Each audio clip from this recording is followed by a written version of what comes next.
La epileptología se puede abordar de manera general en 3 simples preguntas. ¿Es o no es? Refiriéndonos a si se trata de una crisis epiléptica, si se trata de una epilepsia o algún diagnóstico diferencial. Si ya sé qué es, ¿cómo la clasifico? Y si ya sé qué es y cómo la clasifico, entonces ¿qué hago con ella? La presente clase se tratará acerca de principalmente el segundo punto. Para comenzar, hablaremos un poco de epidemiología. Recordemos que la epilepsia es una enfermedad que afecta al 1% de la población mundial. Entonces estamos hablando de que alrededor del mundo tenemos una cantidad de pacientes de alrededor de 60 millones de personas. En nuestro país, si aplicamos la misma estadística, tendremos un aproximado de 60.000 personas. De estas personas que padecen epilepsia, el 70% de los pacientes estarán bastante bien y bien controlados con 1 o 2 fármacos antiepilépticos. O sea, no tendrán ninguna crisis al utilizar estos fármacos. Por otro lado, el 30% de los pacientes serán fármaco-resistentes, es decir, que no estarán controlados a pesar de los fármacos antiepilépticos que utilicemos con ellos. Esta es una enfermedad que comienza en cualquier momento de la vida, pero sus picos de incidencia más altos se dan en la infancia y en el adulto mayor. Las crisis epilépticas son un motivo de consulta muy frecuente en urgencias alrededor del mundo y es un motivo de consulta bastante frecuente en neurología. Solo en Estados Unidos anualmente hay 150.000 adultos que presentan una primera crisis epiléptica. La incidencia de la crisis epiléptica provocada es de 61 por cada 100.000 habitantes y la incidencia acumulada para todas las crisis epilépticas hasta los 74 años es del 4.1%. En nuestro país, la epilepsia es la primera causa de consulta neurológica en el Seguro Social. Cuando hablamos de definiciones y definimos lo que es la crisis epiléptica, tenemos que remontarnos al siglo XIX, al célebre neurólogo Gordon Jackson en Inglaterra, quien acuñó la primera definición de crisis epilépticas. Él dijo que se trataba de la aparición transitoria de signos y o síntomas debido a una actividad neuronal excesiva o sincrónica del cerebro. Esta definición sigue vigente hasta el día de hoy y nos ayuda realmente a saber de qué se trata una crisis epiléptica. Ahora, si la desglosamos un poco, sabemos que entonces es una manifestación neurológica paroxística de inicio y fin súbito, que puede ser de sintomatología sensorial, motora, cognitiva, vegetativa o comportamental, causada por una actividad neuronal cortical anormal y excesiva, hiperexcitable e hipersincrónica, súbita y transitoria de un grupo de neuronas del sistema nervioso central. Resumiendo, entonces se trata de una manifestación de inicio y fin súbito que puede tener manifestaciones sensitivas como una disestesia, motoras como unos movimientos mioclónicos, cognitivas como un déjà vu, vegetativas como la piloelección o comportamentales como los automatismos que se causan por una actividad eléctrica anormal epiléptica de la corteza cerebral. Por su naturaleza, las crisis epilépticas se dividen en provocadas y no provocadas. Las crisis epilépticas provocadas o sintomáticas son aquellas crisis que se presentan en estrecha relación temporal con alguna lesión aguda del sistema nervioso central, y estas lesiones pueden ser de origen metabólico, tóxico, estructural, infeccioso o inflamatorio. Estas son las crisis que usualmente llegan a las unidades de emergencia, que son causadas por una hipoglicemia severa, una hiponatremia, una meningitis, un trauma craneoencefálico. Es decir, hay una causa subyacente que la produce y Por lo tanto, el manejo de estas crisis no radicará en el uso de antiepilépticos, sino más bien en corregir la causa subyacente de estas. O sea, tratemos la meningitis, tratemos el hematoma, tratemos la hiponatremia. Por otro lado, se encuentran las crisis epilépticas no provocadas, y son estas crisis en las cuales no existe una estrecha relación temporal con alguna lesión aguda del sistema nervioso central. Entonces, llegará este paciente también con estas crisis, pero en el abordaje inicial no encontramos ninguna lesión o un marcador que pueda orientarnos al origen de estas crisis. Obviamente esto implicará un estudio más profundo con electroencefalografía, con examen de imágenes más complejos que nos permitirán dilucidar la naturaleza y el origen de estas crisis. Una vez que hemos hablado de crisis epilépticas, tenemos que hablar acerca de la definición de epilepsia. La Liga Internacional contra la Epilepsia, en el año 2014, dio su definición operativa, en la cual dice que la epilepsia es una enfermedad cerebral que se define por cualquiera de las siguientes circunstancias. Hay 3 condiciones, de las cuales con cumplir una, se diagnostica la epilepsia. La primera dice que al menos haya 2 crisis no provocadas con más de 24 horas de separación entre ellas. En otras palabras, si una crisis sucede hoy y la otra 48 horas más tarde, una semana o un mes más tarde, y son no provocadas, entonces hablamos de epilepsia. Pero ¿qué pasa si tienes 2 o 3 crisis el mismo día? Entonces se cuenta como si fuera una sola crisis epiléptica y no provocada, pero no constituye suficientes criterios como para diagnosticar epilepsia. Segundo criterio es una crisis no provocada y una probabilidad de presentar nuevas crisis durante los 10 años siguientes, similar al riesgo general de recurrencia de al menos 60% tras la aparición de 2 crisis no provocadas. En otras palabras, esto es con una sola crisis, con tan solo una crisis que suceda, pero en su abordaje y su estudio a profundidad encontramos alguna condicionante que haga que pueda haber una recurrencia de arriba del 60% en los próximos 10 años. ¿Cómo qué? Como un electroencefalograma con actividad epiléptica, como una lesión cerebral en la resonancia magnética, como un marcador genético o mutación en sus marcadores séricos. Y tercero, el diagnóstico de un síndrome epiléptico. Los síndromes epilépticos son entidades patológicas ya bien determinadas, bien descritas, con criterios específicos que tienen sus manifestaciones ya bien estudiadas. Por ejemplo, por el caso síndrome de Down o síndrome de Lennox-Gastaut, una epilepsia mioclónica juvenil, una epilepsia de ausencia del infante, son enfermedades que tienen manifestaciones específicas, un electroencefalograma que es característico y marcadores que se pueden medir y que son característicos de esa enfermedad. Otra cosa que la Liga Internacional se preocupó por describir en ese tiempo es acerca de la epilepsia resuelta. Se considera que la epilepsia está resuelta en los sujetos con un síndrome epiléptico dependiente de la edad que ha superado la edad correspondiente o aquellos que se han mantenido sin crisis durante los 10 últimos años y que no han tomado medicación antiepiléptica durante al menos 5 de los últimos años. En otras palabras, vamos a decir nada más y únicamente que una epilepsia está resuelta cuando ha superado la edad propicia para padecer ciertos síndromes epilépticos, como por ejemplo la epilepsia de ausencia del infante. Hay epilepsias en los niños principalmente que son autolimitadas y con la edad se tienden a curar. O por otro lado, si un paciente que tenía una epilepsia no ha tenido crisis durante los últimos 10 años, pero de esos 10 años, 5 de ellos han sido sin tratamiento.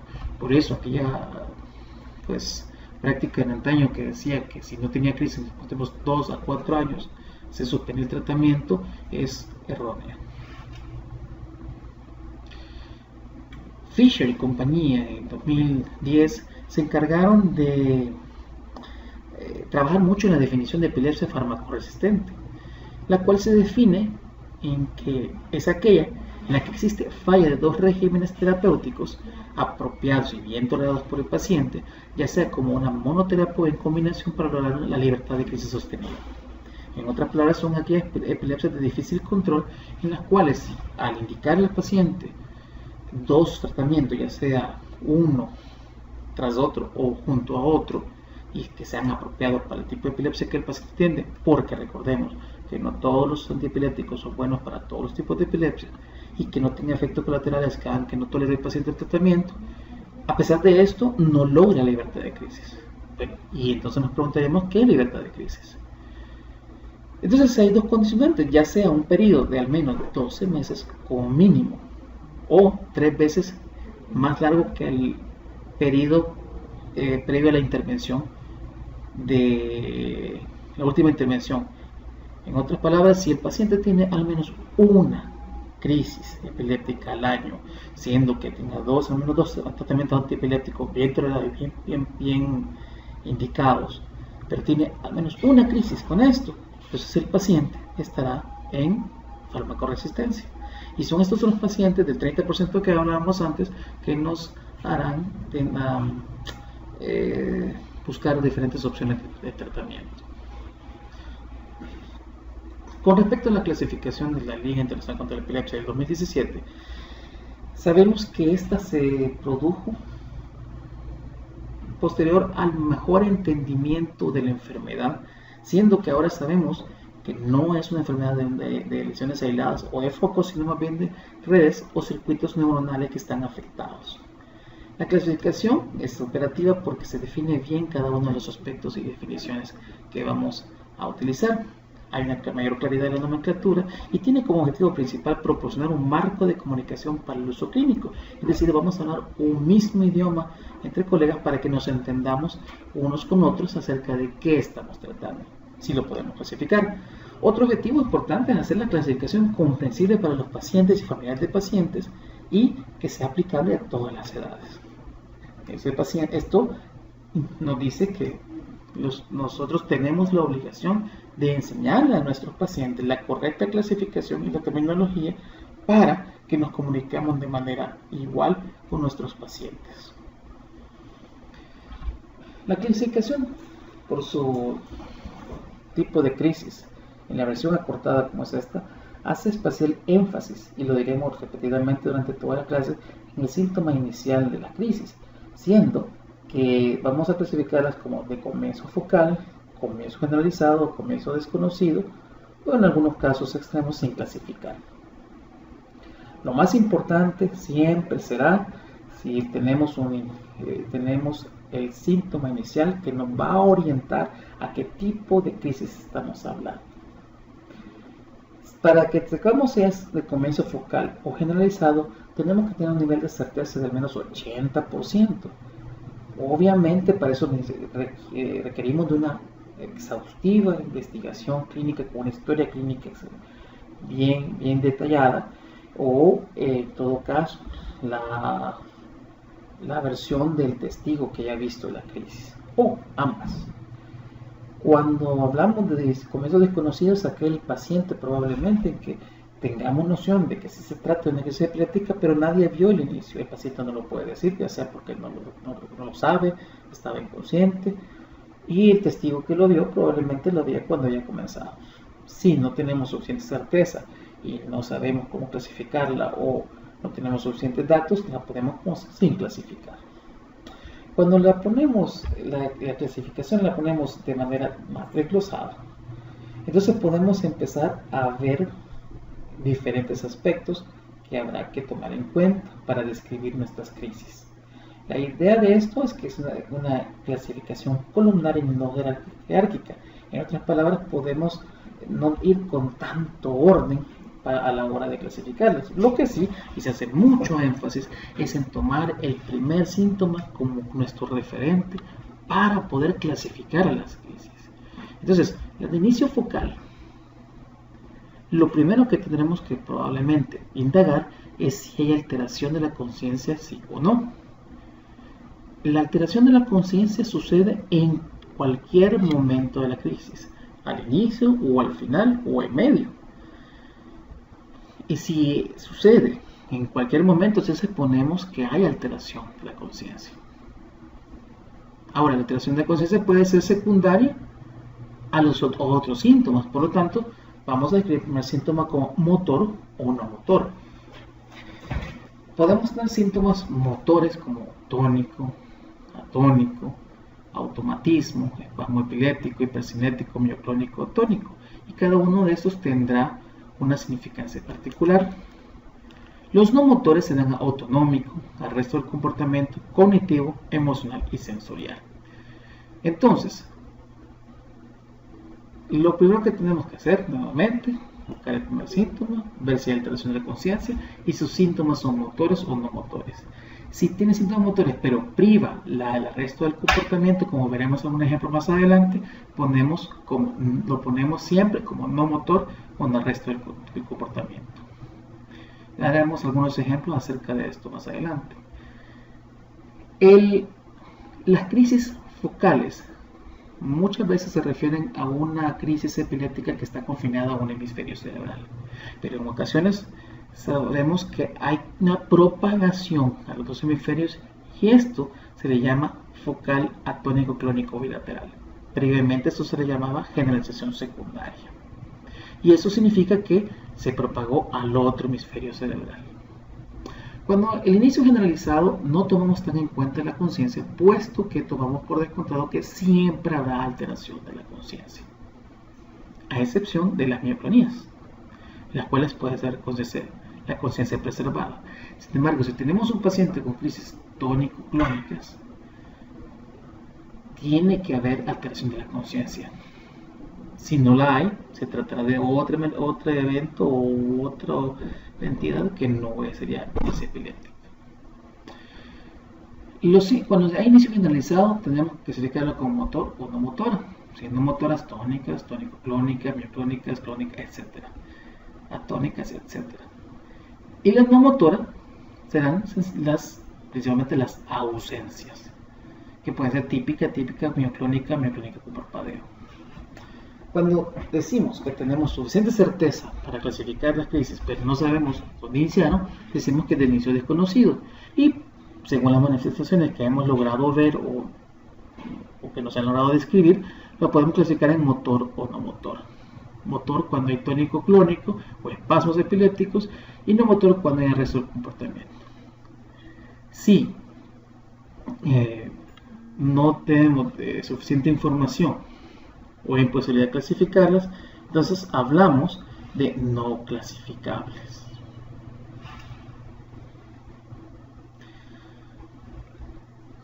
Los pacientes nos darán ciertas distintas descripciones que tendremos que aprender a dilucidar.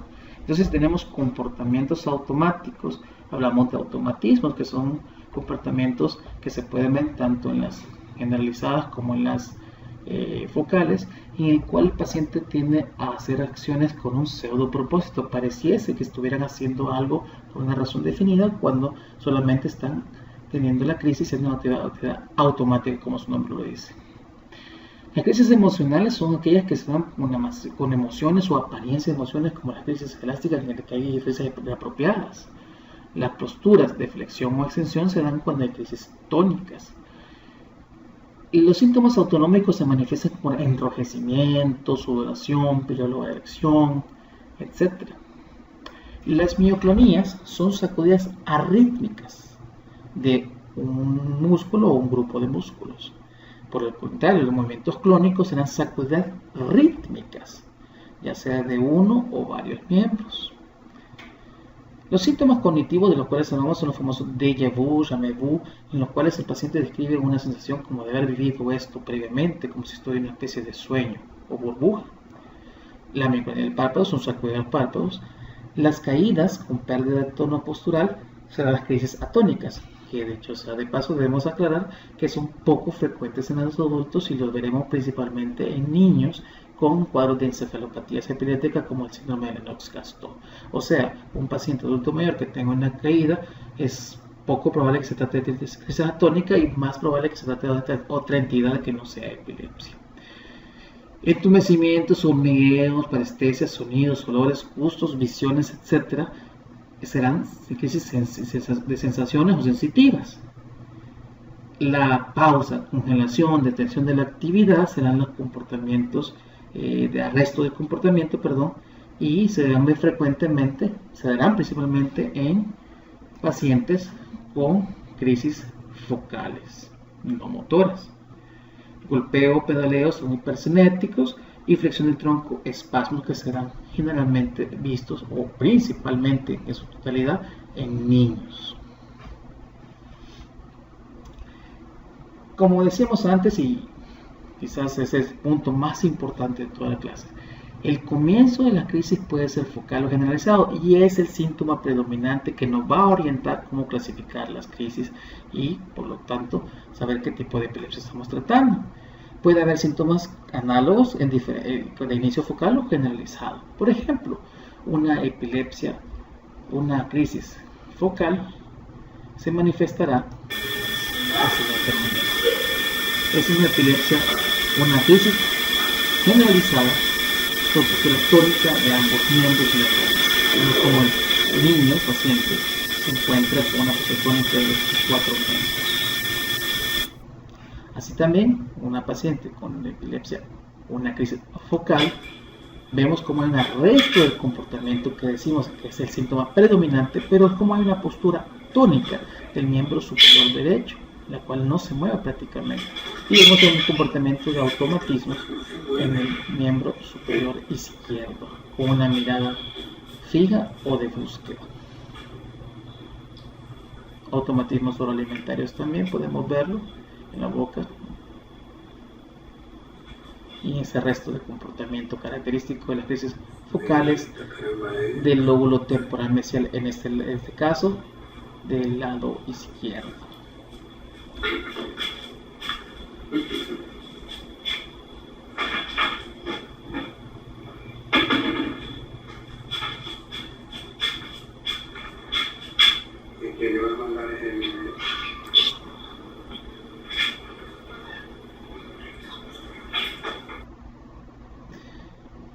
Otro punto importante que vemos en las crisis focales es la pérdida u alteración de la conciencia.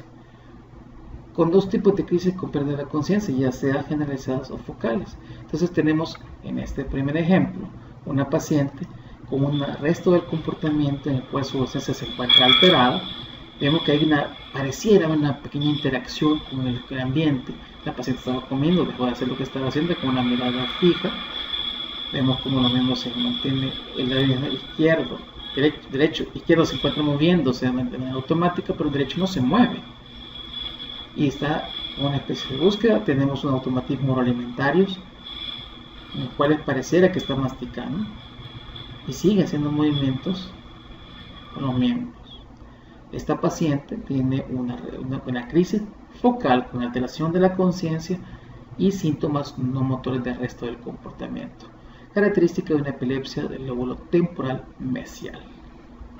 Por otro lado, tenemos a este paciente que se encuentra también en una unidad de monitoreo, un niño que se encuentra hablando y súbitamente muestra un arresto del comportamiento, una mirada fija, inmóvil, pareciera congelado, no reacciona ante el entorno,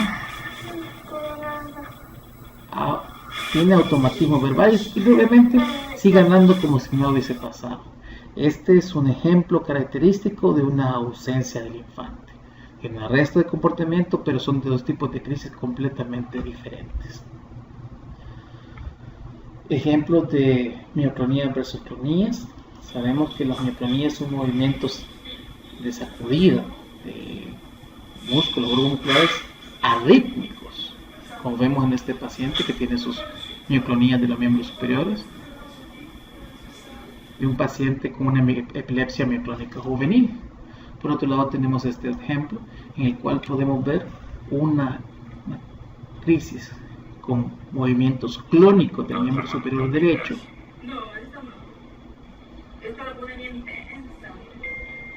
de una epilepsia del lóbulo frontal del lado izquierdo.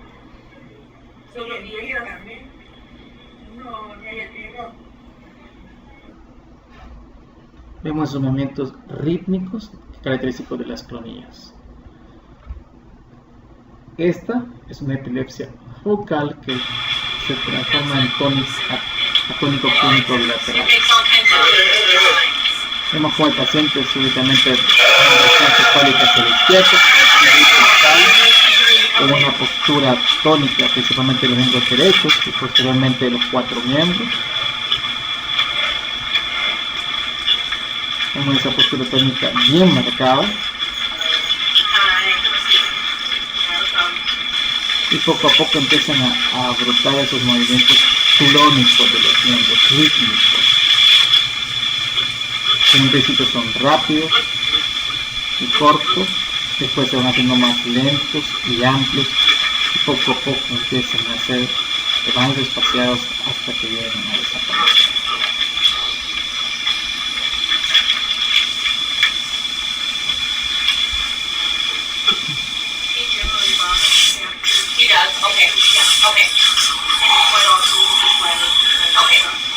Vemos cómo se rapida cada vez más hasta que llega a parar la crisis completamente. A veces es, como decíamos al principio, muy complicado tener la certeza del 80% para saber si es focal o generalizado, máxime si no hemos estado en el lugar o no tenemos suficiente información. Si el paciente no lo recuerda, el paciente no sabe, porque no ha sentido, a veces no hay manifestaciones que nos puedan dar una orientación y el testigo no lo ha visto. Típico caso de aquel paciente que se despierta, que tiene crisis durante el sueño y el familiar lo llega o escucha un grito o escucha un ruido, lo llega a ver y encuentra ya una postura tónica de los 4 miembros, no sabe cómo comenzó y el paciente no lo puede narrar, entonces nos cuesta discernir de dónde comenzó la crisis. Por lo tanto, se aconseja que si no se sabe, pues se deje como vicio desconocido. Y aquí nos va a dar pie para decir que el electroencefalograma es la herramienta fundamental para auxiliarnos con el diagnóstico de estos pacientes, ya sea como crisis focales o generalizadas. Y en mejor herramienta todavía que el electroencefalograma sería el video electroencefalograma, que nos permite ver manifestaciones al mismo tiempo que el trazo eléctrico cerebral. Un punto sumamente importante que la clasificación toma en cuenta es la alteración de la conciencia, puesto que ya sabemos que esto puede suceder en crisis focales como generalizadas y tiene una connotación muy importante en la vida cotidiana, no solamente familiar, sino también laboral del paciente, y poder limitar algunas acciones de la vida diaria, como manejar, portar armas, hacer algunos deportes y pilotar aviones, por ejemplo. Entonces, resumiendo, las reglas para clasificar son, primero que nada, describir el síntoma inicial para decidir si es focal o generalizada, cuando tenemos un nivel de confianza del 80%. Si no tenemos un nivel de confianza de eso porque no sabemos precisarlo, dejémoslo como desconocido. Luego vamos a ver si las crisis tienen, más que todo las focales, una alteración de la conciencia en cualquier momento de la crisis, ya sea inicial, al final o intermedio. Otra cosa muy importante es que en las crisis generalizadas damos por descontado que hay una alteración de la conciencia, a excepción, como lo vimos en el ejemplo previo, de las mioclonías que pueden tener la conciencia preservada. El inicio predomina siempre, la conducta del resto del comportamiento. Si tenemos una crisis focal con síntomas motores, pero tiene el resto del comportamiento, este será el síntoma que predominará, por lo tanto tenemos que clasificarlo como no motor. Y tenemos que discernir si es motor o no motor. Y si es no motor, describir la sensación o la experiencia que el paciente está teniendo en ese momento. Hay términos opcionales que podemos ocupar con motor no motor cuando no precisamos previamente. Por ejemplo, si tiene el resto del comportamiento, ya con eso decimos bastante. Si decimos, por ejemplo, una crisis de inicio focal con alteración de conciencia y el resto del comportamiento, ya si tiene síntomas motores de automatismo podemos obviarlos porque ya sabemos, ya nos dijeron, no se nos ha dicho bastante con esa clasificación. Si queremos ser más exquisitos para describir las crisis, podemos decir perfectamente que tiene automatismo alimentario, si tiene postura distónica del miembro superior derecho, porque eso nos ayuda a mejor clasificar y localizar las crisis. Si se fijan en el término generalizado, se ha dejado relegado únicamente para el inicio generalizado, y el bilateral es cuando hay una propagación a ambos hemisferios. Una cosa bien importante, si se ha fijado hasta el momento, no hemos utilizado el término convulsión, puesto que la Liga Internacional contra la Epilepsia desrecomienda el uso de este término porque es muy ambiguo y actualmente cuando se habla de convulsión se debe referir única y exclusivamente a la crisis tónico-clónico generalizada, que sería una crisis de inicio generalizada con síntomas motores.